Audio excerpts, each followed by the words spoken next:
안녕하세요. 한 주간의 코인 시장을 쉽고 빠르게 전해드리는 위클리 크립토 리포트 진행을 맡은 장세은입니다. 네, 이번 주 핵심 키워드는 달러의 강세, 매파적 연준, 그리고 ETF 자금 유출이었다고 볼 수 있는데요. 그럼 오늘도 자세한 크립토 이슈 친절하게 풀어드리겠습니다. 네, 그리고 비트코인이 장중 11만 달러 선을 내주면서 10만 달러 선도 위협 닿는 모습이 나타났는데요. 하루 사이에 10억 달러가 넘는 롱 포지션이 일제히 청산되면서 큰 이슈가 계속되기도 했었습니다. 네, 맞습니다. 그리고 달러 이슈도 빼놓을 수 없겠죠. DXY 달러 인덱스가 99.886까지 오르며 3개월 최고치에 근접, 장중엔 100을 터치했습니다. 달러의 강세에 비수익 대체 자산인 비트코인의 투자 매력이 악화되면서 자금이 달러 표시 자산으로 이동했습니다. 아무래도 연준의 톤도 부담으로 작용을 했는데요. 최근 매파적인 발언이 지속되면서 그리고 11월 7일 발표됐던 비농업 고용 그리고 미시간대 소비 심리 지수 때문에 영향을 받은 것으로 보입니다. 일부 연은 총재들과 연준 이사들은 12월에 추가 인상 가능성까지 거론을 했었죠. 정리하자면 거시의 압력과 시장 내부의 취약성이 겹치면서 전반적으로 매도가 매도를 부르는 구도가 형성된 한 주였습니다. 반전의 실마리는 달러 강세가 꺾이는 신호, 11월 첫째 주에 발표됐던 지표들에서 찾아볼 수 있을 것 같은데요. 그럼 간단한 시황 먼저 살펴보도록 하겠습니다. 11월 5일 수요일 오전 11시 기준으로 작성됐다는 점 참고 부탁드리고요. 세은 아나운서 주요 암호화폐 시황 전해주시죠. 네, 그러면 먼저 주요 3대 코인 시황부터 살펴보겠습니다. 이번 주 암호화폐 시장은 비트코인 5.73%, 이더리움은 10.91%, 리플은 7.15%로 일제히 크게 밀리는 흐름입니다.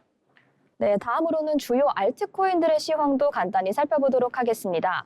전반적으로 큰 하락세를 보였는데요. 우선 솔라나의 경우에는 6.78% 하락했고 바이낸스의 경우에도 5.8%에 달하는 하락세를 보였습니다. 에이다노, 즉 카르다의 하락도 주목해보시면 좋을 것 같은데요. 13.82% 정도 폭락하면서 시장을 뒤흔들었습니다. 다만 도지코인의 상승세가 돋보였다는 점 짚고 넘어가면 될 것 같습니다.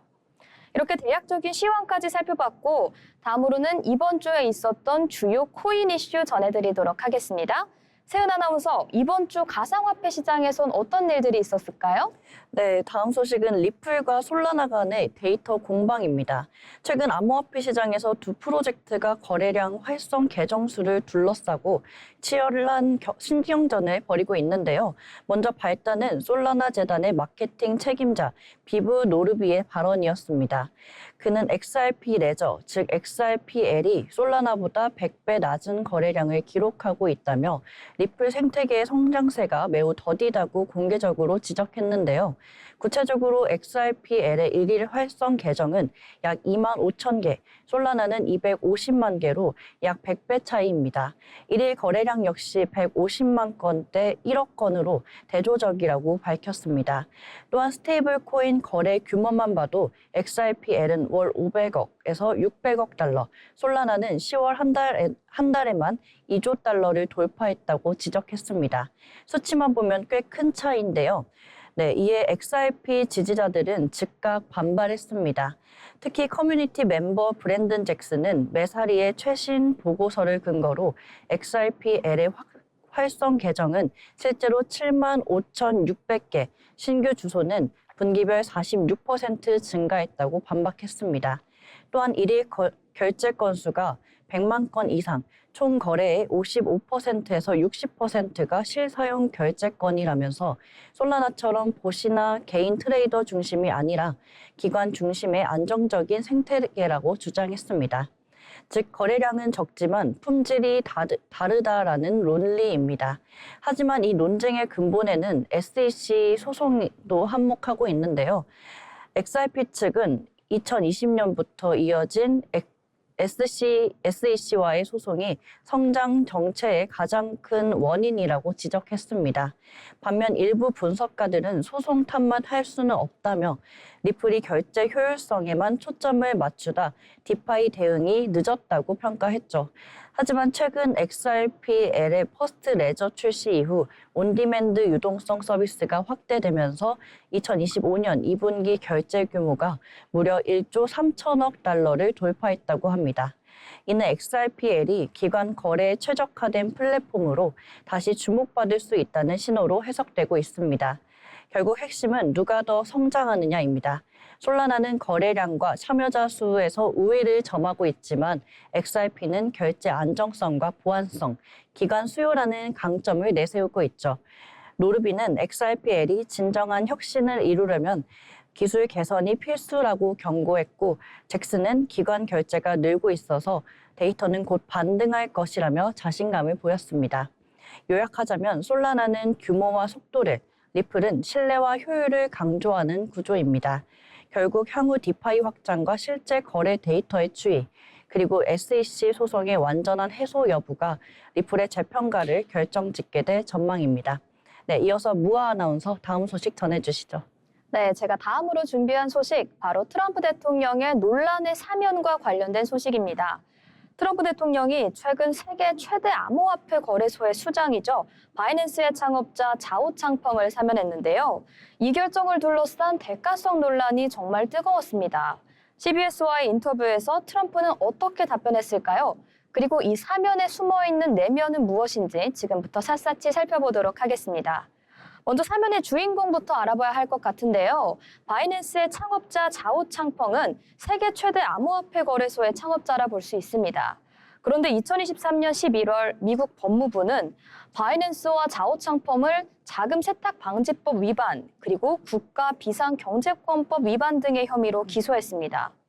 쉽게 말해서 미국 내에 있는 테러 단체들이 수백만 달러를 자유롭게 이동할 수 있도록 방조했다는 건데요. 자오 창펑은 유죄를 인정하고 CEO 자리에서 물러났으며 바이낸스는 무려 43억 달러 규모의 벌금을 내겠다고 합의했습니다. 자오 창펑 본인도 2024년 4월 시애틀 연방법원에서 4개월의 징역형을 선고받았는데요. 그런데 트럼프 대통령이 그를 사면한 겁니다. 트럼프는 CBS 인터뷰에서 그 사람이 누군지 모른다고 선을 그었습니다. 그는 자오 창펑이 4개월형을 받았다는 것 정도는 안다. 하지만 이것은 바이든의 마녀 사냥이라고 주장했습니다. 즉 전임인 바이든 행정부가 정치적인 목적으로 자오 창펑을 탄압했다는 논리인데요. 트럼프는 이어서 제가 하고 싶은 것은 가상화폐 산업을 육성하는 것이다며 우리가 하지 않으면 중국이 선두권을 가져갈 것이라고 주장했습니다. 특히 이 산업은 AI와 다를 게 없다며 미국의 선두에 서지 않으면 결국 중국이나 일본이 그 자리를 차지할 것이라고 덧붙였는데요. 또한 본인의 아이들들이 가상화폐 산업에 더 강력하게 연루가 돼 있다면서 가족의 사업 활동을 언급하기도 했습니다. 트럼프는 자오 창펑은 바이든 행정부로부터 부당하게 대우받았고 매우 존경받는 성공한 사람이라며 그들은 그를 사실상 함정에 빠뜨린 것이다, 이렇게 요약했습니다. 그런데 문제는 여기서부터입니다. CBS의 노라 오도넬 기자는 이 사면이 대가성 거래로 보이는 정황을 예리하게 지적했는데요.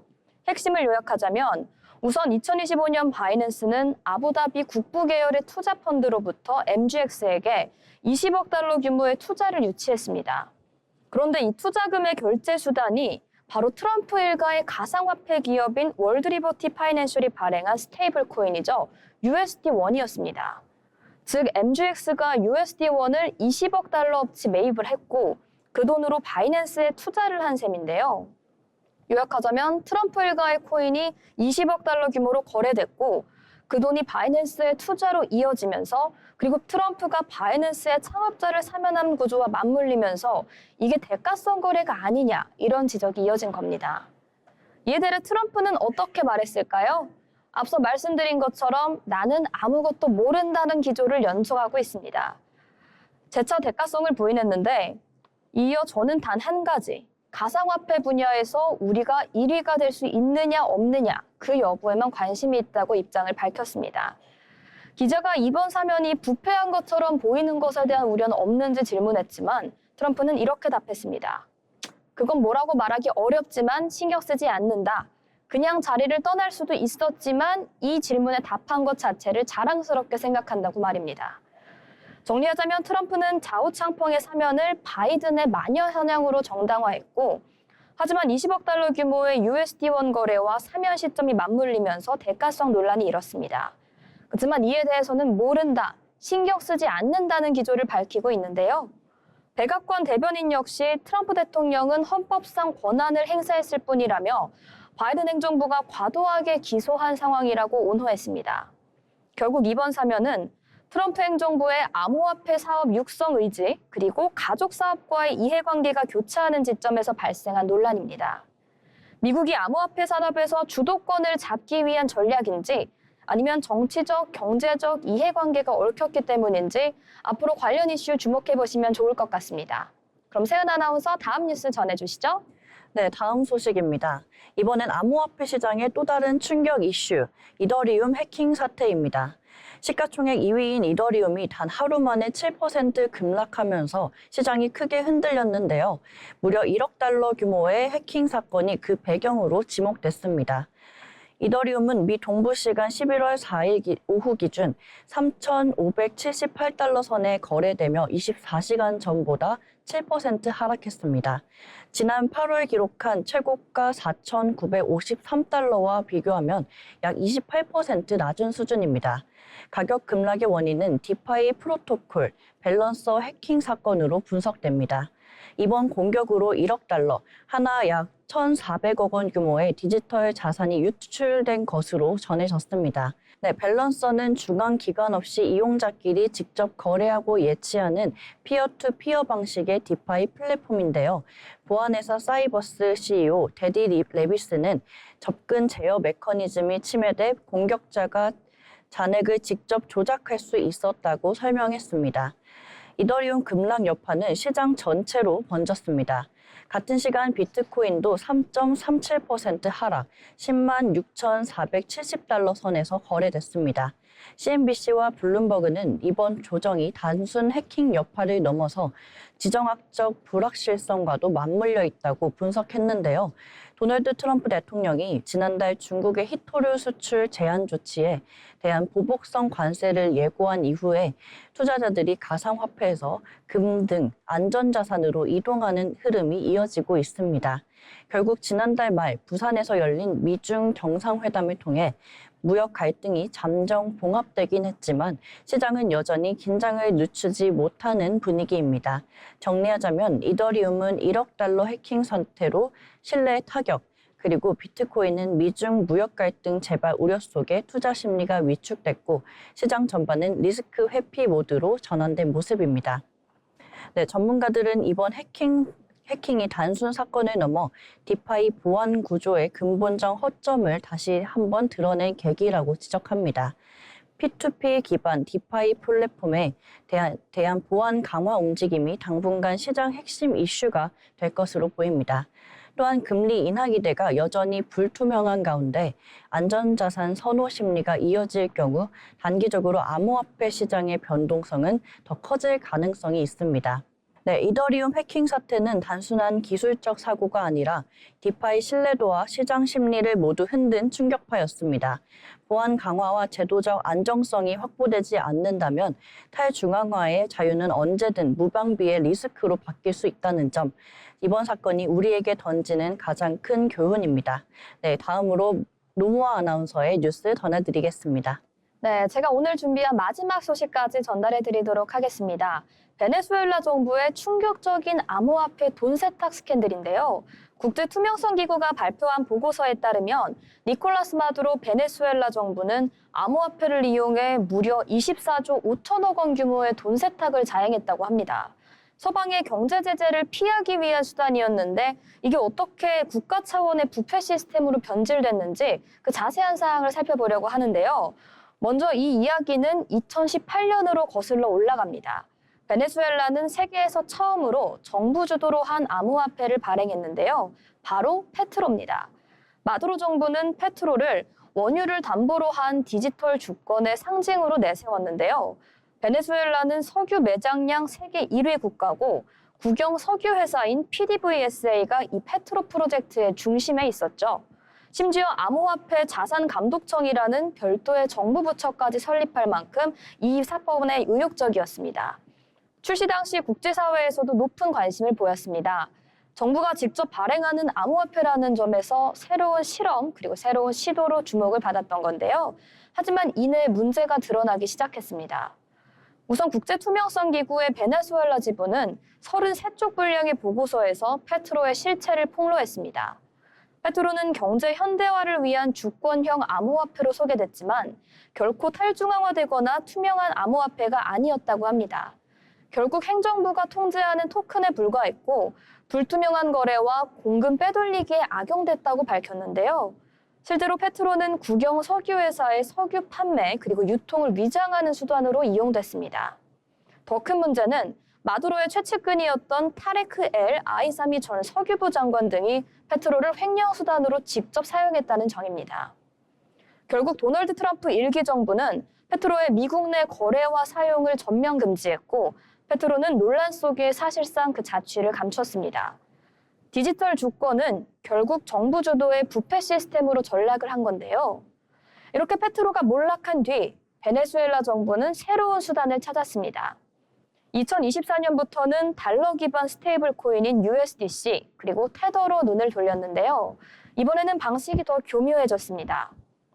정부는 민간 기업에 공식 라이센스를 부여하고 상대적으로 안정적인 스테이블 코인을 통해 자금의 출처를 밝히지 않아도 되는 대규모 매매를 수행했습니다.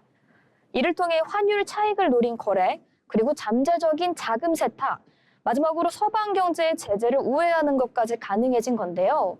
국제투명성기구는 암호화폐를 매개로 한 부패는 베네수엘라 정부에서 용인한 일종의 경제정책으로 자리 잡았다고 전달했습니다. 정부는 환율 시장의 유지와 외화 부족분의 보충을 위해 스테이블 코인의 사용을 장려했고 관련된 민간 금융기관은 투명성 없이 그 중개자 역할을 수행했다는 겁니다. 그렇다면 이번 돈 세탁의 규모는 어떻게 될까요?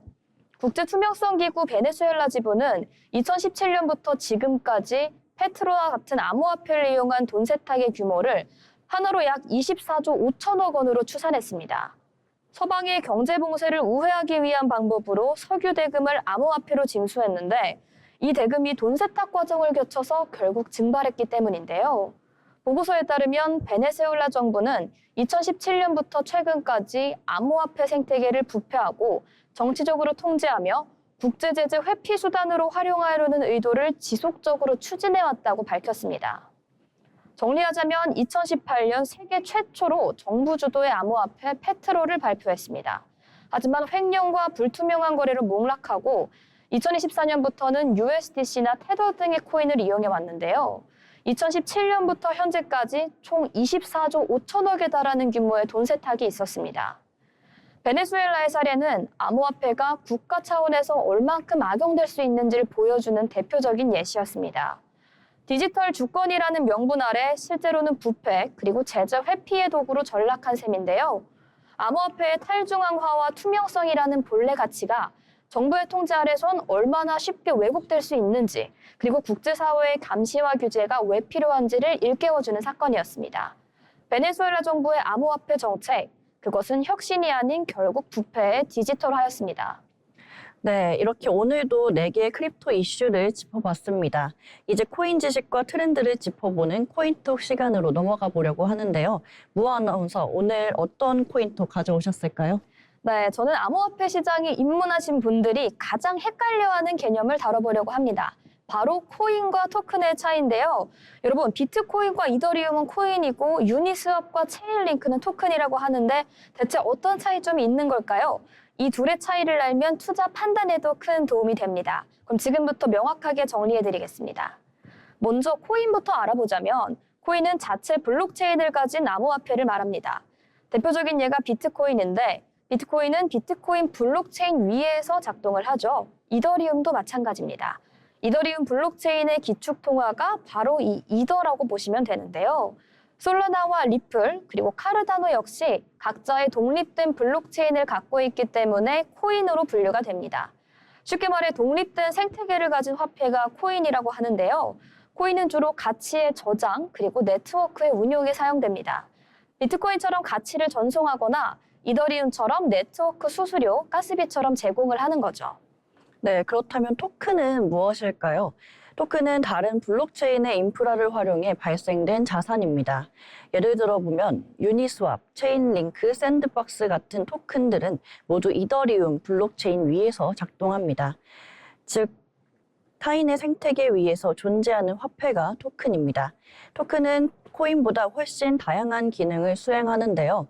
서비스 이용권, 특정 플랫폼에서 사용하고 거버넌스 참여, 프로젝트 의사결정 투표권이 있습니다. 또한 보상수단, 사용자 활동에 대한 리워드로 사용하고 있습니다. 예를 들어 유니스왑 토큰은 거버넌스 투표권으로 쓰이고 샌드박스 토큰은 메타버스 내에서 아이템을 사거나 땅을 구매하는 데 사용됩니다. 정리하자면 코인과 토큰의 핵심 차이는 이겁니다. 코인 자체 블록체인 보유, 토큰은 기존 블록체인 위에서 작동하는 것입니다. 또한 용도의 차이도 있는데요. 코인은 가치 저장, 네트워크 운영이 있으며 토큰은 서비스 이용권과 거버넌스 보상 등 다양한 기능이 있습니다. 그리고 가장 중요한 원칙 하나가 있는데요. 모든 코인은 블록체인을 가지지만 모든 토큰이 블록체인을 가진 것은 아닙니다. 이 한 문장만 기억하셔도 코인과 토큰을 구분하는 데 문제 없을 것 같습니다. 투자할 때도 이 차이를 알면 도움이 될 것 같은데요. 코인에 투자한다면 블록체인 자체의 성장성과 네트워크 활용도를 봐야 하고 토큰에 투자한다면 프로젝트의 실제 사용성과 생태계 확장 가능성을 봐야 합니다. 코인과 토큰 이제 명확하게 구분하실 수 있겠죠? 지금까지 코인과 토큰의 차이에 대해서 알아봤습니다. 오늘은 이렇게 한 주간의 크립토 시장의 흐름과 이슈, 그리고 알아두면 좋은 정보까지 전달을 해드렸는데요. 많은 변동성이 있었던 시장인 만큼 오늘 저희가 알려드린 정보 잘 진행하셔서 현명한 투자하시면 좋을 것 같습니다. 네, 그럼 저희는 다음 주에도 새롭고 흥미로운 시장 이야기로 돌아오겠습니다. 지금까지 위클리 크립토 리포트 시청해주신 여러분 고맙습니다.